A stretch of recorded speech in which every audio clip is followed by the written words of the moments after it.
We are less than a week away from the start of the NFL season, but with one more weekend left, and there's going to be a lot of drafting this weekend, get people drafting, we wanted to update our rankings one more time before the start of the season. So lock it in, strap it down, let's ride.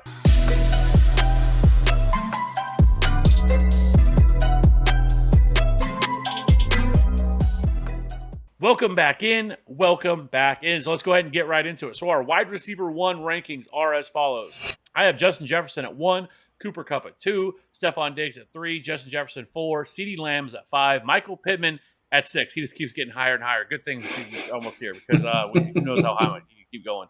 AJ Brown is at 7, Devontae Adams is at 8, Tyreek Hill 9, Cortland Sutton at 10, T. Higgins at 11, and DJ Moore at 12. Cody, you have Justin Jefferson at 1, Cooper Kupp, Stephon Diggs 2 and 3, CeeDee Lamb, Jamar Chase 4 and 5, Devontae Adams at 6, Keenan Allen at 7, T. Higgins at 8, spicy, Michael Pittman at 9, Tyreek Hill at 10, Allen Robinson at 11. Also, some spice there with Mike Evans at 12. So, Cody, you have T. Higgins at wide receiver 8. A little hot, a little higher in consensus. So, why don't you let us know why you have him so high? Let's take a little gander at their per-game stats last year between Chase and T. Higgins. Jamar Chase had 7.5 targets per game to 7.9 for T. Higgins. 4.8 receptions for Chase to 5.3 for T. Chase did outpace him in yards per game at 85.6 to 77.9. Touchdowns, he had him there as well at 0.76 touchdowns per game to 0.43 for T. Higgins. And obviously, fantasy points per game, Jamar Chase had him there as well by about 3 points per game. But I don't think that their end-of-season stats are going to be that much different.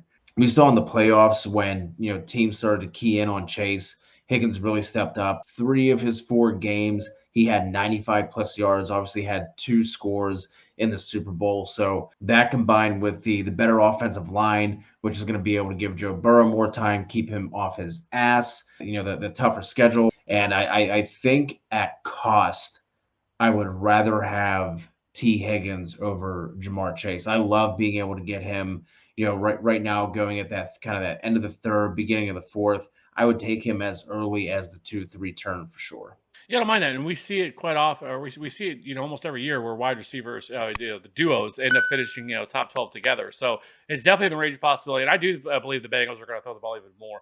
They were not one of the teams, especially overall in the season, where a team. I think there's a lot for growth in terms of the passing game here.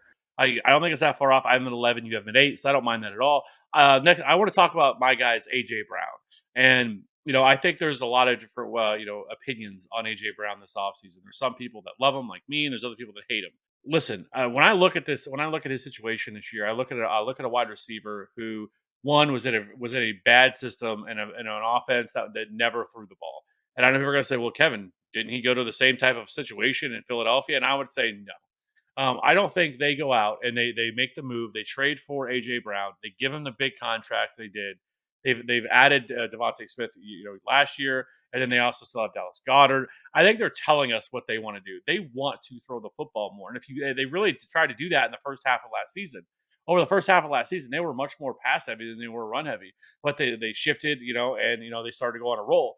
I think this year they are going to throw the ball a lot more than what people were expecting. And I think Jalen Hurts can take that next step. And I think this could be something like we've seen in like a Stephon Diggs type situation, right?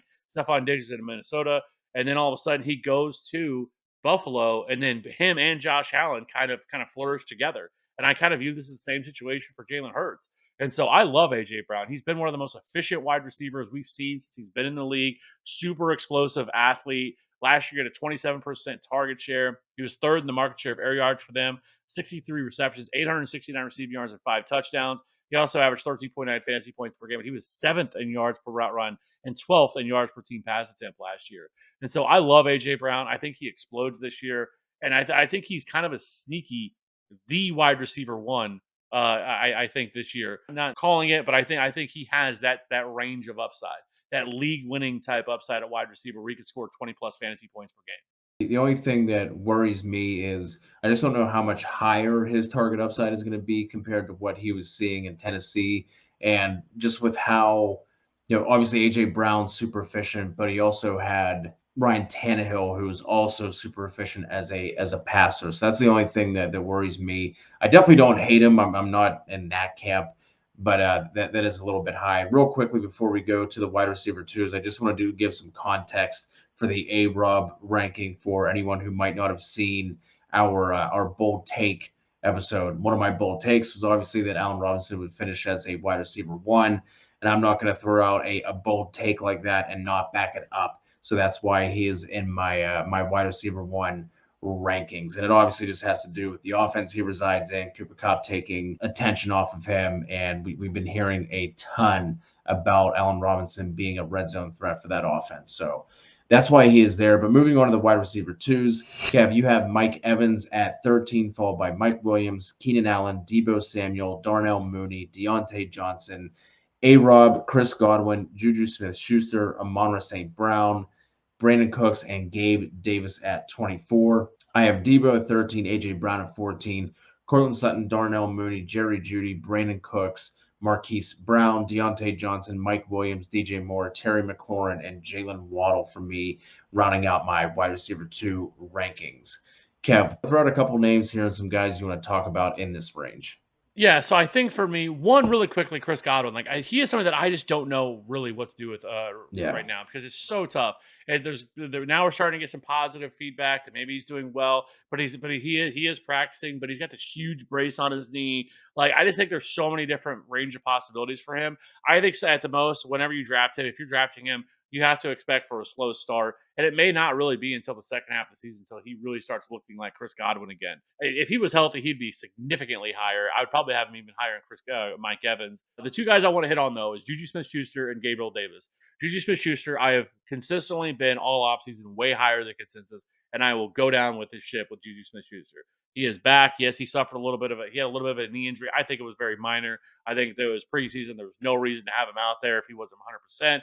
And so he did not play in the final two preseason games, but he is back at practice. He is ready to roll. And I just think he's going to be the wide receiver one in this offense. I know a lot of people want it to be Sky Moore, and I think Sky Moore can have an impact on this team for sure this year, but I think it's going to be something more of the second half. I think he's going to see a ton of targets this year. It's not going to be as much as probably like Tyreek Hill saw last year with 160, but I think he very well see 130, 135 targets. And if he can get there, he's going to see different types of targets as well. You're not going to be seeing an A-dot of 6 for Juju Smith-Schuster. They're definitely going to utilize him a little bit more down the field. He has terrific yards after the catch as well. I think since he's been in the league, I think he's top 4 in yards after the catch among all wide receivers over that span. So I just like this role for him. And then lastly is Gabe Davis. Like Gabe Davis got a lot of hype, especially after the playoffs. He had that 4 touchdown game.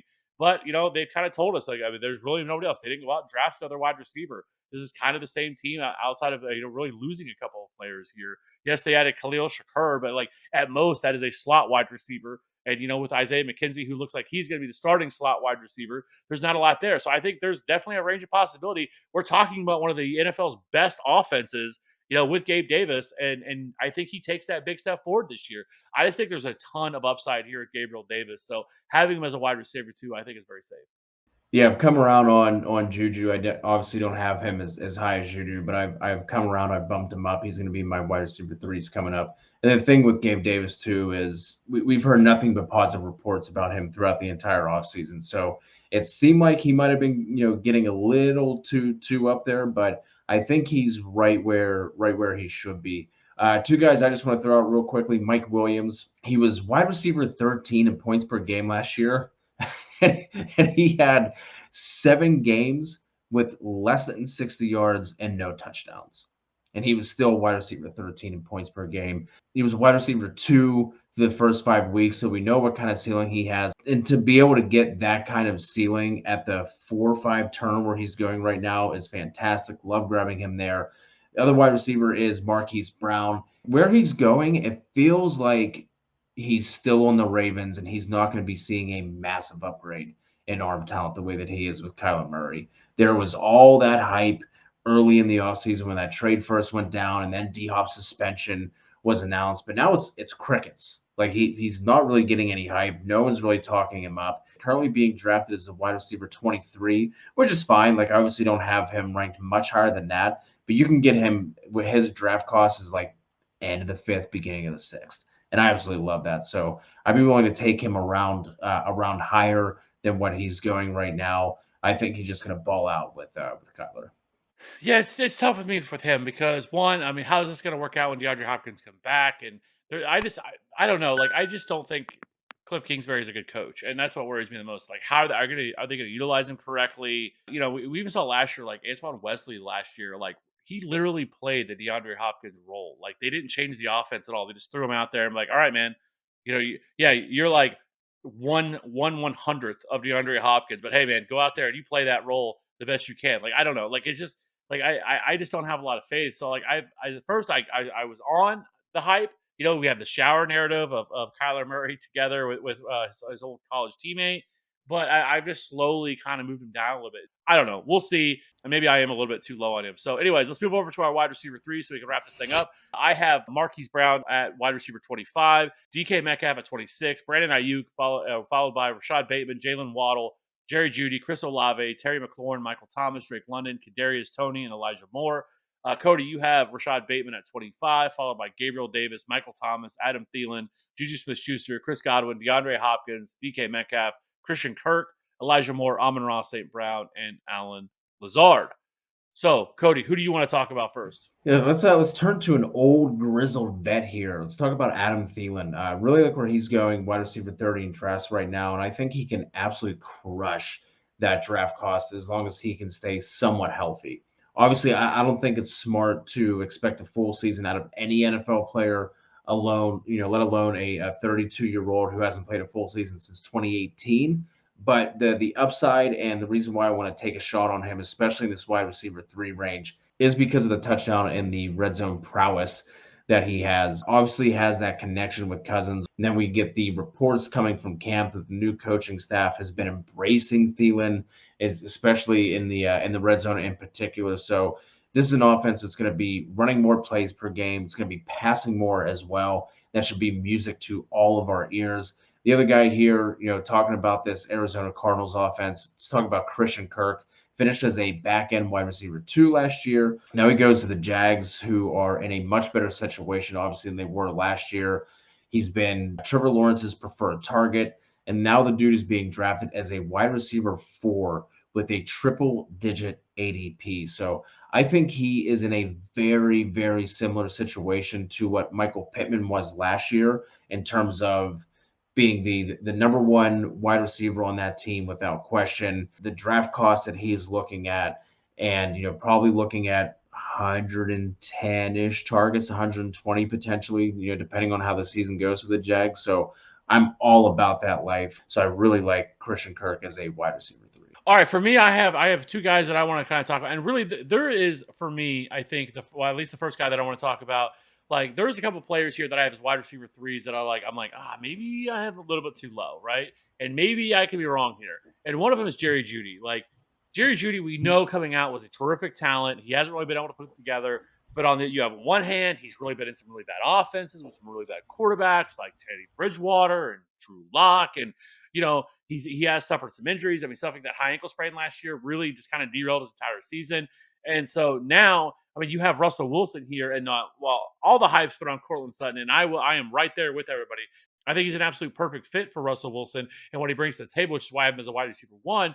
But maybe I'm too low on Jerry Judy because we know that Russell Wilson can support multiple wide receivers. He can support 2 top 24 wide receivers. We've seen him do it multiple years with DK Metcalf and Tyler Lockett. And so maybe I'm too low on Jerry Judy. Maybe Jerry Judy this year, he finally puts it together. And maybe he kind of is the Doug Baldwin of this offense for Russell Wilson. So I do like, taking shots on him here because I do think he has quite a bit of upside relative to where he's being drafted. And then lastly, I want to hit on Kadarius Toney, year 2 wide receiver. These are the wide receivers we should be looking to target. And I think that he is going to be the wide receiver 1 in this offense this year. I am getting more and more convinced that Kenny Galladay is really just a product of Matt Stafford, and he's not really good at football. Because I mean, it seems like since he's been traded to this team, yes, he was only in 1 year, but he was terrible last year. There's been nothing positive to come out about him through training camp or preseason, and so I think Kadarius Toney kind of explodes this year. Super athletic wide receiver. Last year he was terrific in terms of yards per route run, as well as yards after the catch per reception as well. So I think he is going to be a guy that I think that especially where he's going in draft, he is going in the later rounds. He's somebody you can get in kind of that ninth, 10th round pick. and I think he could definitely be kind of a wide receiver too and really pay off this ADP very well. So those are the two guys that I really want to hit on. Lastly, it's like we did on the running backs video. Cody, just give me a couple of names that you're looking to target in later rounds. Rondell Moore. The reason why I'm interested in him here, obviously his draft price is absolutely free. Going off the board at wide receiver 60. We got the report a few weeks back that he was going to be put in the Christian Kirk role. And if that's true, and I mean that would be a complete 180 from the way that he was used last year. I'm pretty sure, back me up on this, Kev. I think Rondell Moore might have had a negative A dot. But last year, if we look at what Christian Kirk did, 11.2 A dot, which ranked 33rd. He saw 23 deep targets, which was 15th among wide receivers last year. Now, obviously, some of that, target share of air yards is going to go to Marquis Brown because that's obviously something that he does very well. But like I said, a wide receiver 60, it's not like he has to lead the league in, A dot and air yards and air yard share in order to pay that off. So I think Rondell Moore is an interesting name to at least keep your eye on and see how he's utilized in the early part of the season. I don't think he's somebody you necessarily have to draft, but he's someone who I'm definitely interested in. So for me, it's Joshua Palmer. I have been on Joshua Palmer all offseason. I continue to be. His ADP does not reflect that. I really don't understand his wide receiver 68 ADP. The guy is on one of the best offenses in the league. He is, again, another player that is getting a ton of praise this offseason. He's going to have an expanded role in this Chargers offense. And he is surrounded by 28-year-old Mike Williams, who has suffered injuries in his career, and 30-plus-year-old Keenan Allen. So if one of those guys go down, it is absolute wheels up for Joshua Palmer. So I absolutely love Joshua Palmer. I want to come away with him in every single draft that I do. And then the other guy that I want to hit on really quickly is Isaiah McKenzie. Now, I think that he is somebody that, he has kind of drove up draft boards as well, but his ADP does not reflect it either. Still going as wide receiver 74 currently right now, which doesn't make any sense. He's going to be the starting slot wide receiver. We've seen Cole Beasley in this offense get 100-plus targets each of the last 3 years. He's gone. He's playing that role. Yes, Jamison Crowder's there. Yes, Jamison Crowder could make sense and get some opportunities as well, but Isaiah McKenzie is a super explosive athlete. We saw him last year. He did have a monster 1 week game where he had 29 fantasy points, I think 12 targets, 11. I think it was 11 catches for over 100 yards and a couple touchdowns. So if I'm going to invest late round guys, I want guys that are on really good offenses that can vastly outperform their ADP. So in PPR formats, I love Isaiah McKenzie. I love Joshua Palmer. Some other guys, maybe like a Romeo Dobbs, maybe he is the guy that breaks out from this offense. And then lastly, Tyler Boyd. I'm going to keep saying it. Draft Tyler Boyd. He finishes a top 36 wide receiver last year. He is somehow going off the board at wide receiver 50. Makes zero sense. Draft Tyler Boyd. That being said, be sure to hit that like and subscribe button for future content. We appreciate everybody checking it out. We have a ton of content coming. Now the season is almost here. We're going to be live almost every single night of the week, answering all your questions, helping you guys out, whether that's from redraft, whether that is from DFS, whether that is player props. We're going to have you covered every single base. Thank you for checking out the video. We will see you on the next one. Bye.